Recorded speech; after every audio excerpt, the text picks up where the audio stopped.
I am excited for our guest here. We're talking about startups, all of the fun things from, growing the practice, building the team, all of the things that are more of the sexier topics, if you will. But one of the things that a lot of people need to know about and need to really pay attention to if you're going on this journey is from the numbers side of things, the financing, the accounting, all of these things that at the end of the day are going to have a huge impact on your business long term. And so my guest today, I'm super excited for. He is Caleb, joining us from Duckett Dental CPAs and Advisors. And Caleb, first off, thanks a lot for joining us here. And I got to ask, tell us a little bit about kind of your day-to-day life and working with dental practices and startups and where you guys kind of come in.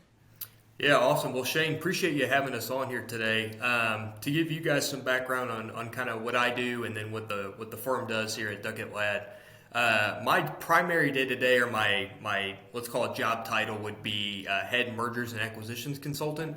So my day-to-day really consists of assisting dentists who are buying a practice, starting up a practice, exploring entrepreneurship in the dental industry on the acquisition side of things, so whether it's an acquisition or a startup. And then also I help out with dentists who are on the flip side, looking for an exit, looking to sell to a DSO, selling to another dentist, ready to take that next step in their chapter. So that's kind of my day-to-day, my primary focus.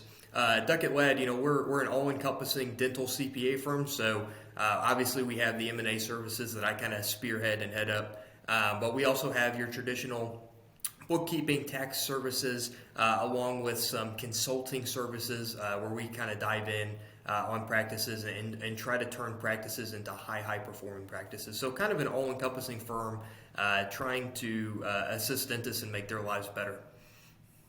Yeah, and I think it's really important with whatever vendors you're choosing, make sure that they have significant experience in dentistry. So with you all being focused around a lot of dental practices, obviously we've met through multiple different dental groups and things like that. It definitely works in your favor to have, whether it's your accounting, your CPAs, your marketing firm, your HR, if they have that dental experience.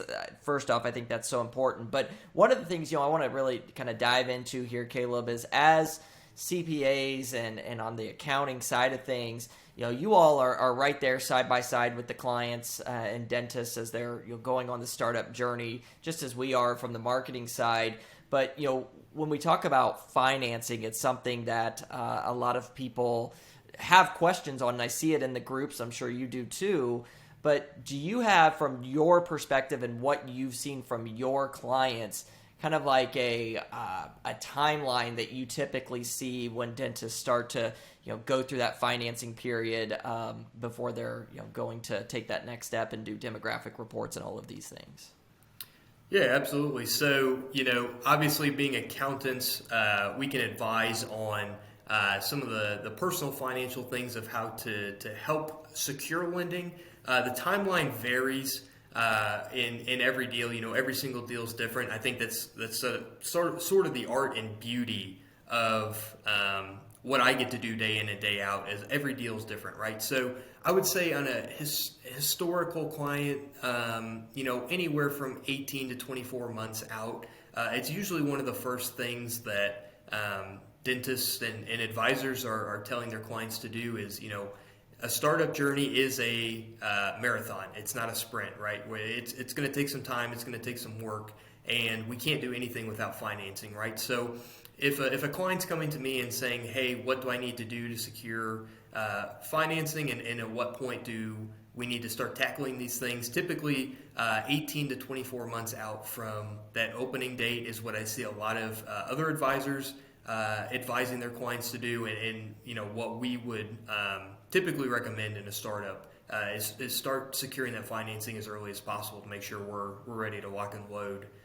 on the build out, the equipment purchase, the locations that all the bank's going to consider all of these hot button topics, as you will, before the market demographic analysis and potential cash flow analysis, all those sorts of things. So early, always a good idea to get a jump start on the financing side of things. From your perspective, have you seen anything where people have been, at a disadvantage if they have student loans? Maybe they've been, only out of school 2 or 3 years, or maybe they've been out of school 10 years, but they have, student loans. Have you seen just from y'all's clients any impact there? Because dental school's expensive, and most people are going to have student loans, and I think there's sometimes some worry out there that if I have all these student loans that they're not going to lend me money, and sometimes people feel like they're stuck in their associateship. I'm just curious what you all have seen from your side of it. Yeah, absolutely. So I think what most lenders are looking for when they're looking at a potential loan to give to a dentist. Luckily, the dental industry is a pretty safe bet in most cases. So lenders are looking to work with you guys and securing the financing you need for a startup. In terms of dental student loan balances, historically, I haven't seen that type of debt to be a major issue in securing financing. The big things banks are looking for, let's talk to the younger dentists who maybe have a higher amount of student loan debt on their personal balance sheet. Really, if you have a year's worth of production, 18 months worth of production where you can prove out that you have the clinical skills of what it takes to own a dental practice, most banks are going to be willing to work with you, right?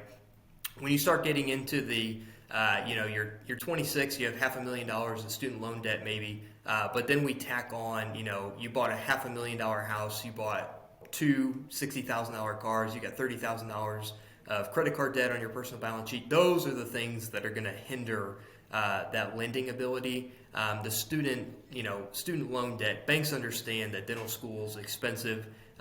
It takes an investment on your end to go get the education to become a dentist, so they're a little more forgiving on those debt balances historically.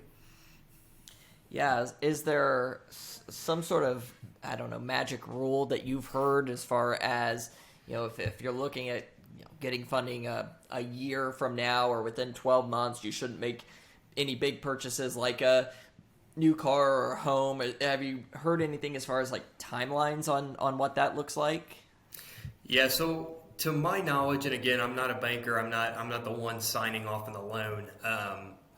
Every bank has their own formula and what they look at debt to income ratio and your current ratio of assets to debt that they have on their personal balance sheet. To me, I'm not aware of any magical formula. Let's say if you have these criteria met, you're guaranteed to get the loan that you're looking for. I think the advice that we try to give our clients is if you can hold off on making big ticket purchase items on those things I mentioned, the $500,000 home at maybe 26, 27 years old, the brand new Tesla for $70,000 or the $30,000 in credit card debt. It's always better when looking to secure financing to have the least amount of debt on your personal balance sheet as possible. So again, I don't think there's a magical formula that automatically secures the financing you're looking for. Our advice is try to avoid those big ticket items until we're secured in the financing side of things. Yeah, and one thing as we're kind of like talking about starting up and some of the things that you all have seen from the accounting side, I'm curious. We hear this a lot where someone's like, when I start, do I need to be like an LLC, an S-Corp? That's a question that gets brought up, and I feel like maybe there's not a one-size-fits-all answer. What say you on that type of question when you're advising clients there? Yeah, so this is a very interesting and it's a highly talked about topic in the dental community, right? You see in every Facebook group, my accountant made me an S-Corp. You need to be an S-Corp for X, Y, and Z reason. And for the most part, there are a lot of advantages of having an S-Corp. In the startup community, we run into an interesting dilemma at times with basis, right? And so I'm going to get a little nerdy and accountant here, Shane, if that's all right. But Let's do it. essentially, when you're looking at doing a startup, there's a lot of costs incurred with that, right? A lot of startup expenses. We most likely have a building build out, a lot of dental equipment purchased, and in year one, I hate to be the bearer of bad news if you guys haven't heard this from your advisors, you're probably not going to make that much money year one. You're building up your patient base, you're spending money on marketing, you're spending time and energy trying to build up that new patient base that you're looking to build out over your career in your new practice. All good investments, right? It's not bad to spend money on marketing. It's not bad to spend money on a build out. It's not bad to spend money on equipment. But what that does is it creates historically, a big loss in year one. So you're going to show a pretty big loss on your tax return. And in an S-Corp situation, what that does is it creates negative basis in your S-Corp in year one. And we want to avoid that at all costs. When you start looking at big negative basis issues in your S-Corp, it can cause problems down the road. So our typical advice, and again, this is a client-by-client basis. There's not one size fits all solution. There's some clients where, we can do some things to avoid it if we really want to set up an S-Corp year one. Other times we'll start with a Schedule C, leave it as an LLC, and look to elect S-Corp status down the road. It all just depends. So just again, make sure that you have a trusted advisor guiding you through that process because it's not a one-size-fits-all answer. Caleb, have you seen that process? Does it play out differently with acquisitions versus startups? Because sometimes with acquisitions, what we have found is some of them are obviously well established and have great revenue. Other acquisitions are almost like startups in many ways, where they're kind of growing something brand new that maybe was a low production practice, whatever the case is. Just curious, from the acquisition side, is that typically different? Is it 9 times out of 10 an S corp, or what are you seeing there? Yeah, so again, I think it comes down to the type of practice you're acquiring, and you just alluded to it, Shane, where there are some practice acquisitions that it is a startup. You might be buying a practice that's doing $400,000 in net collections, and it has a 80% take-home pay, which is relatively similar to a young startup. In those situations where we're not making a whole lot of money and we might have some big losses from the asset purchase agreement, on the acquisition side, it may not make sense to have an S-Corp year one. In a more established practice, so let's say we're coming in and buying a practice that's generating $850,000 or more in collections, and the take-home pay is pretty solid. In your patient base, you don't see a whole lot of attrition after the acquisition. It typically makes sense to have that S-Corp set up year one and start utilizing some of the tax strategies that are beneficial to you now as a new practice owner.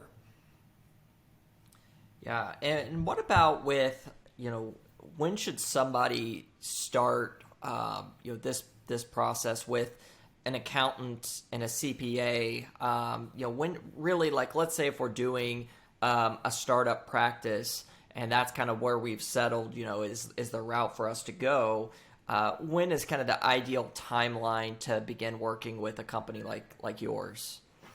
Yeah, for sure. So in let's call it a traditional startup journey, we are hopeful that our client is working with advisors already, right? They have their attorney, they have their startup consultant, they have their marketing group, they have their lending secured. We want to make sure that you are surrounding yourself with the right, what's called board of directors. You're starting a company here. You want to surround yourself with the right advisors, the right board that's assisting you here. So really when we come into play is right about the time that your attorney is probably drafting up your new entity that's going to house the clinical assets of the dental practice itself. Oftentimes we'll come in and give advice on some of those tax strategies of, do we elect S-Corp on this entity? What does the entity structuring look like for you as from a tax perspective? And then really starting to shift gears and building out your accounting system for the practice so it's ready to go day one. Typically, as you know, Shane, being heavily involved in startups, we know that the process doesn't always fit the parameters or estimated timeline budget at the beginning of the project, right? So typically we see that probably 6 months out from opening, between 6 and 8 months out from opening. I believe probably 90% of our projects last year that were startups, we met at the quote-unquote 8-month out date. So from the time we meet to the time startup's supposed to happen, 8 months. I think 9 out of 10 probably got pushed back, right? Still dealing with COVID supply chain issues and just different natures of the beast and dealing with startups. So really trying to secure your accountant or your CPA 6 to 8 months out from your ideal opening date is probably the best methodology to go about surrounding yourself with that right advisor. And when someone does have that right advisor, I've seen it happen. I'm sure you've seen it happen too, where somebody goes into a situation where maybe they are, gung ho on a startup, and then they, after some, advice and different assessment from professionals, they find actually maybe an acquisition's right for me, or vice versa. They go in thinking they're going to do an acquisition, and come to find out it's like maybe the startup route's best for them. So I would love to hear from you on, how do you all, when you're working with a client, determine whether or not like a startup or an acquisition is right for that office or that practice owner? Yeah, for sure. So I think the first step, and let's kind of take a step back here. So, we like to talk about this as a journey, right? Your dental career is just like your life. It's a journey that you're going to go through. There's going to be ups, there's going to be downs, there's going to be forks in the road. You have to make a decision. And so I think the first question you need to ask yourself as a potential practice owner is practice ownership right for me? Why do I want to be a practice owner? What are the benefits I'm seeking? What are the risks I'm willing to take? What do I want my life to look like as a practice owner? And as you're asking yourself these questions and kind of building out your dream, let's call it practice ownership life, right? So let's start with the end in mind here. And 30 years down the road, you're looking back. What do you want your life to look like when you're ready to take that step out of dentistry? I think starting with the end in mind and establishing the goals and the benchmarks you want to hit over your dental career to get you to where you want to be definitely helps establish which route to take. Now, we've done exercises with clients where we go through this dream setting. 30 years down the road, this is what I want my life to look like. This is, kind of the exit plan I would like to have the opportunity to take in 25 or 30 years or 10 years, whatever the case may be. And we'll find, okay, well, maybe finding an established practice that there's less upfront work, that you can kind of come in, copy and paste what's going on, work for however long, and then make an exit. It's the right path for you. Well, during the actual process of acquiring a practice, things happen, right? We can analyze 3 or 4 different practices, and there might just not be something right about each one that gives the buyer or our client enough hesitancy to say, Caleb, I really think I want to start my own because there's too much change that I would need to make in an established practice that might do more harm than good. So at that point, we start down a path of, all right, well, what does a startup look like? And on the flip side as well, there's folks that we've worked with who have, they're 12 months into a startup process, banking is your lending secured, documents are drafted, a build out started, and they change their mind.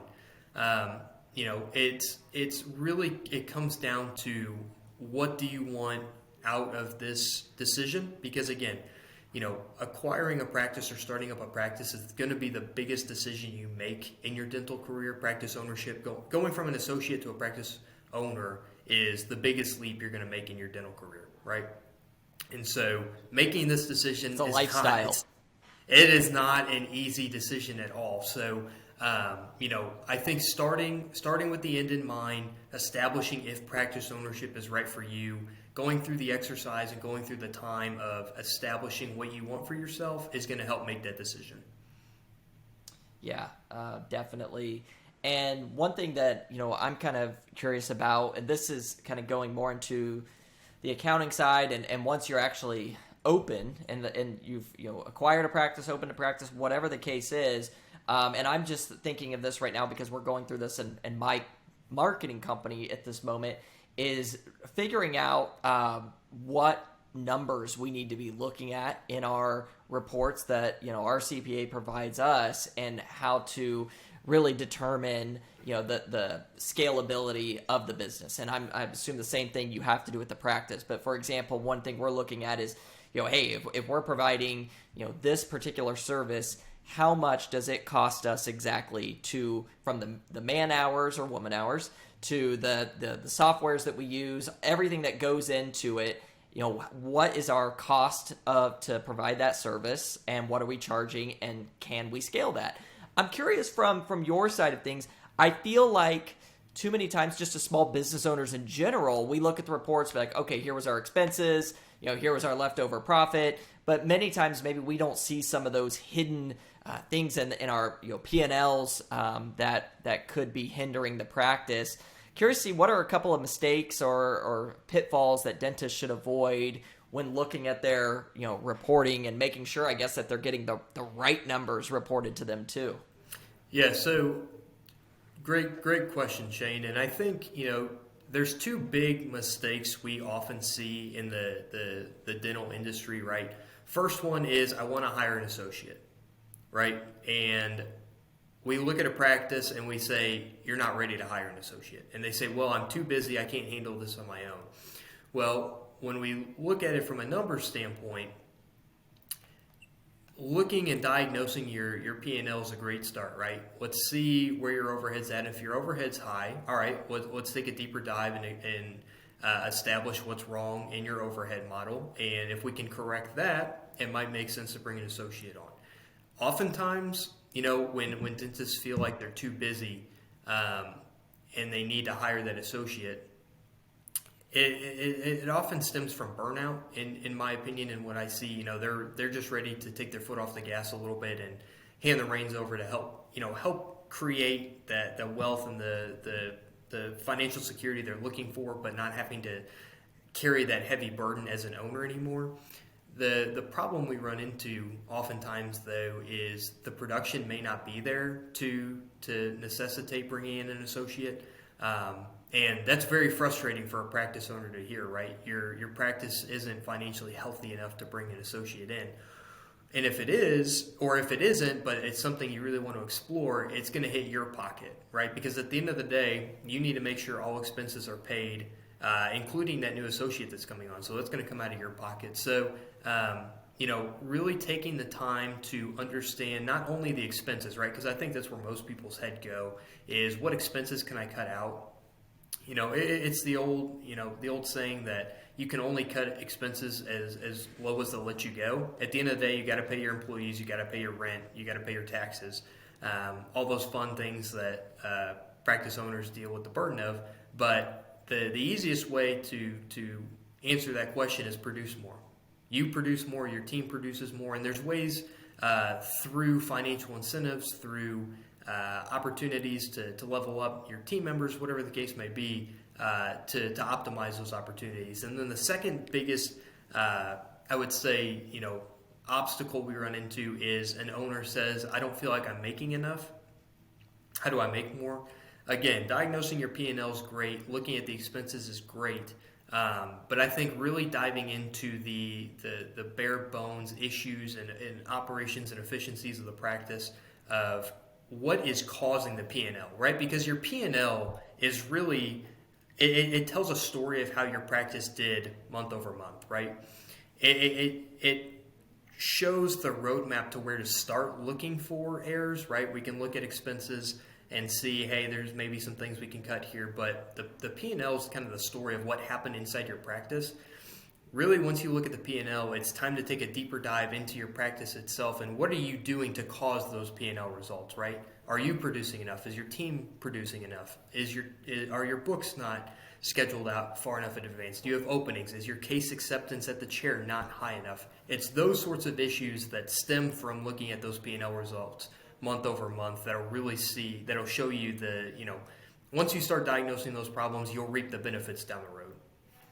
And it goes into, it's like, hey, if you've been open for a few years and, is it time, if you're in network office, is it time to renegotiate fees? Is it time to drop some insurances? Because that all feeds into your overall profitability as well, right?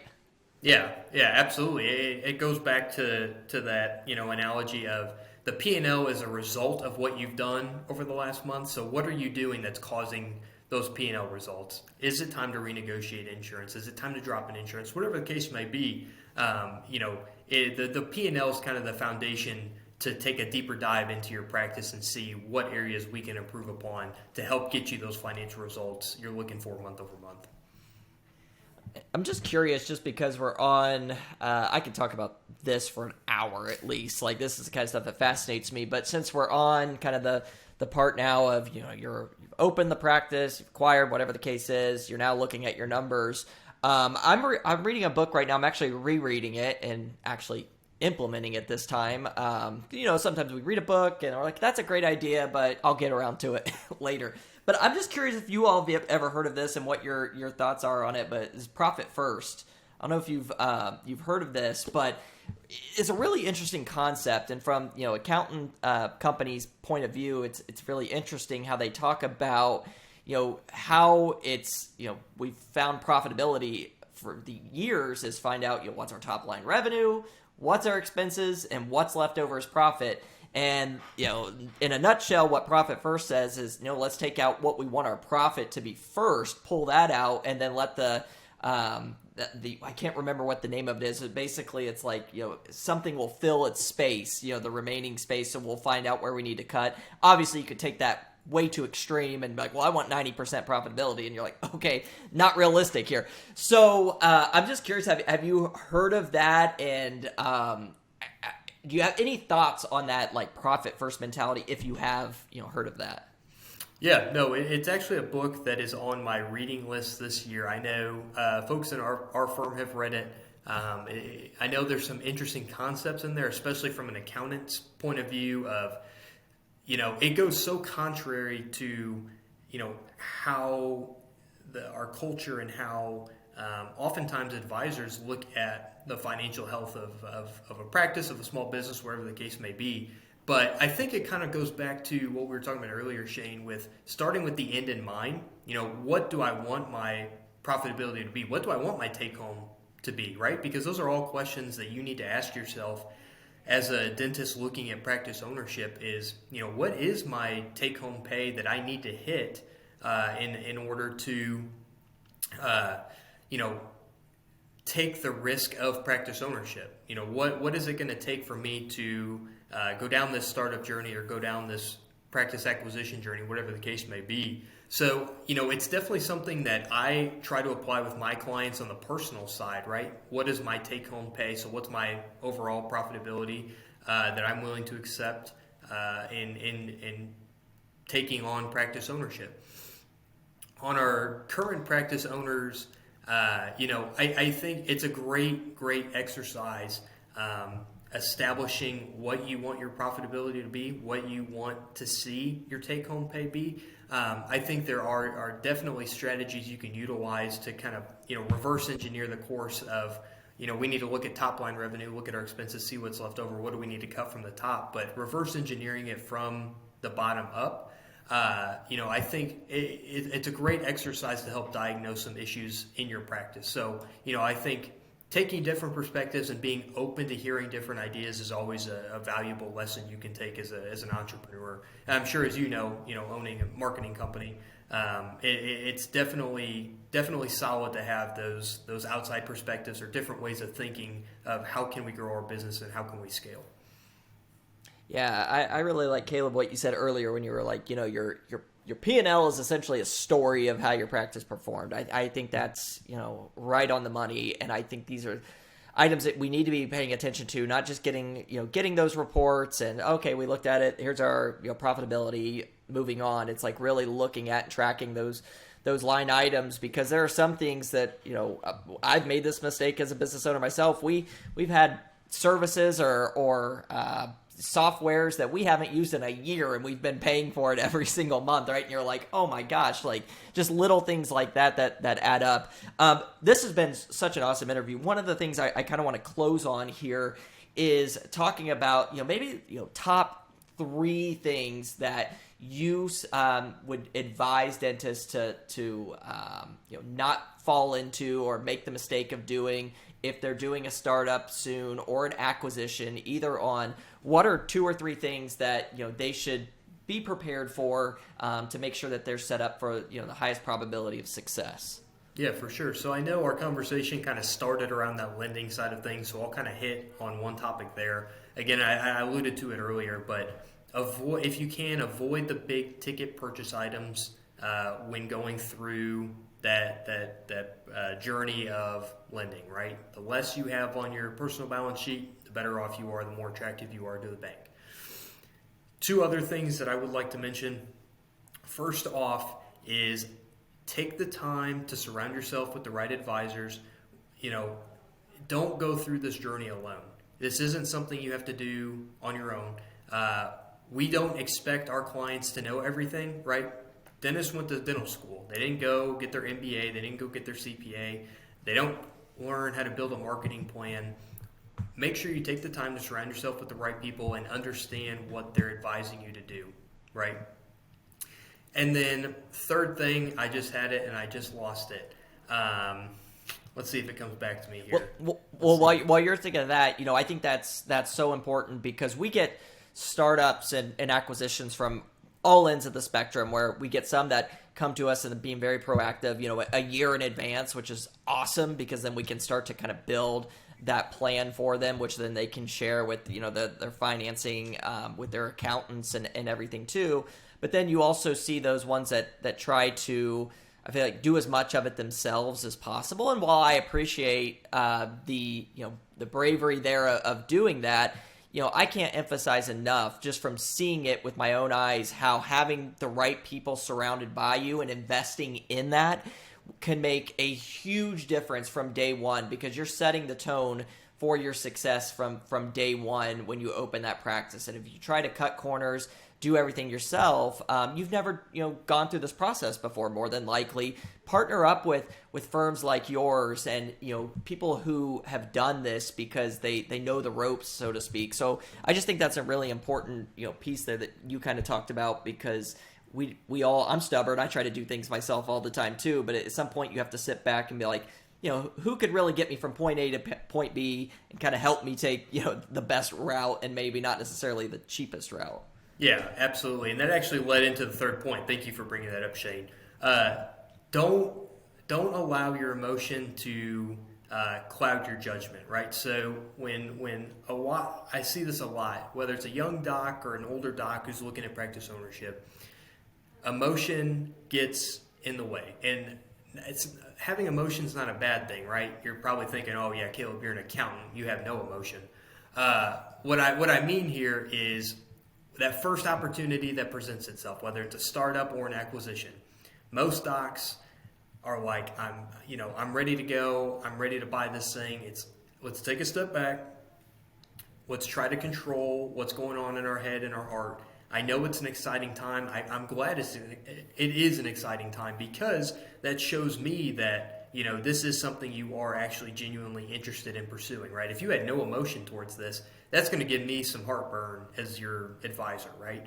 But on the flip side, we want to make sure that we're taking the time, doing our due diligence to make sure it's the right decision for you, it's the right practice, it's the right city, it's the right location, whatever the case may be. Just try to take a step back, look at the 30,000-foot view, and start digging down 25,000 feet, 15,000 feet, 10,000 feet, getting more granular to help you land in that landing zone of making the right decision for you. Yep. Just like, building a treatment plan for your patients. What's right for one patient maybe isn't the right option for the other patient. It's the exact same way. as Caleb said, when you're going on this journey to potential practice ownership.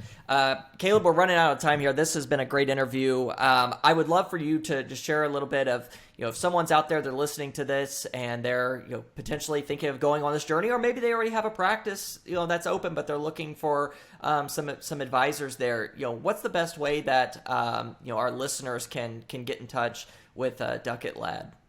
Yeah, for sure. So the best way to get in contact with us is go to our website, www.ducketlad.com. At the top right, there will be a Let's Work Together form. If you fill that out, kind of briefly describe the situation or stage of your dental career that you are in, we will have a team member reach out depending on what you list on your form. We'll set up a free discovery meeting, get a better understanding of you and your current situation where you need some help, and see if we can plug in and add value to you there. And they've also got a really cool free guide on their website where you can download the top 5 mistakes to avoid when acquiring a dental practice. So I would highly advise going to their site and downloading that, because mistakes are avoided if we do our due diligence and research, and like we said, surround ourselves with those people who've kind of been there, done that. So Caleb, thanks again for joining us here on the Dental Practice Launch podcast. Really appreciate it, and looking forward to probably hopping back on here again and diving more through our P&L discussion that we did earlier, because I think that would be a really cool episode to dive into. But thanks again, Caleb. We appreciate you hopping on. Yeah, thanks for having us on, Shane. Look forward to coming back on soon.